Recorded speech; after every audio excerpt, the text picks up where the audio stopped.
जब दो व्यक्ति एक दूसरे के निकट आते हैं तो एक दूसरे के लिए सीमाएं और मर्यादाएं निर्मित करने का प्रयत्न करते हैं। हम यदि सारे संबंधों पर विचार करें तो यह देखेंगे कि सारे संबंधों का आधार यही सीमाएं हैं जो कि हम एक दूसरे के लिए निर्मित करते हैं। और यदि अनजाने में भी कोई व्यक्ति इन सीमाओं को तोड़ता है तो उसी क्षण हमारा हृदय क्रोध से भर जाता है। किंतु इन सीमाओं का वास्तविक रूप क्या है? सीमाओं के द्वारा हम दूसरे को निर्णय करने की अनुमति नहीं देते,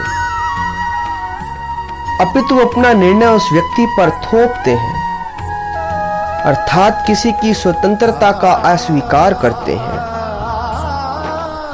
और जब स्वतंत्रता का अस्वीकार किया जाता है तो उस व्यक्ति का हृदय दुख से भर जाता है, और जब वो सीमाओं को तोड़ता है तो हमारा मन क्रोध से भर जाता है। क्या ऐसा नहीं होता? पर यदि एक दूसरे की स्वतंत्रता का सम्मान किया जाए तो किसी मर्यादाओं या सीमाओं की आवश्यकता ही नहीं होती। अर्थात जिस प्रकार स्वीकार किसी संबंध का देह है, क्या वैसे ही स्वतंत्रता किसी संबंध की आत्मा नहीं? आप स्वयं विचार कीजिए।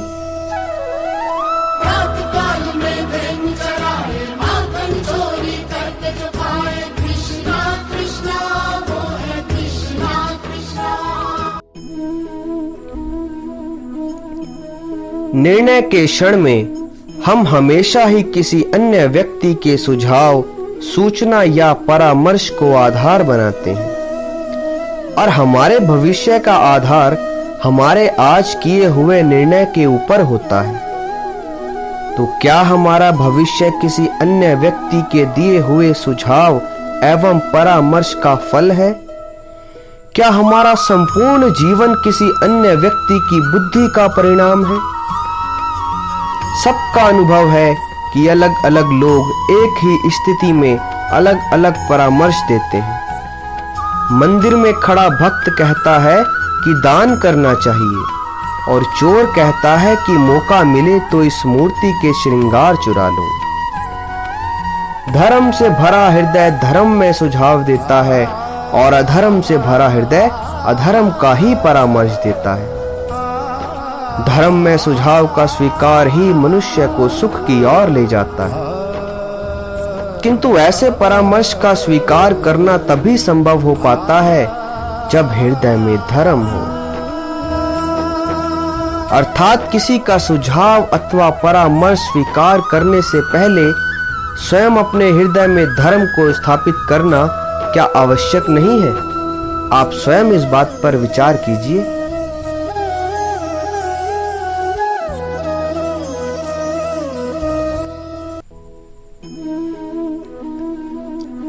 सबके जीवन में ऐसा प्रसंग अवश्य आता है कि सत्य कहने का निश्चय होता है हृदय में, किंतु मुख से सत्य निकल नहीं पाता।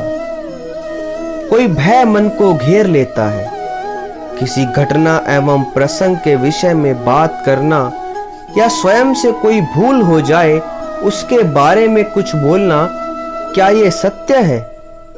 नहीं, ये तो केवल तथ्य है। अर्थात जैसा हुआ वैसा बोल देना सामान्य सी बात है, किंतु कभी कभी उस तथ्य को बोलते हुए भी हमें भय लगता है। कदाचित किसी दूसरे की भावनाओं का विचार आता है मन में, दूसरे को दुख होगा ये भय भी शब्दों को रोकता है। तो ये सत्य क्या है?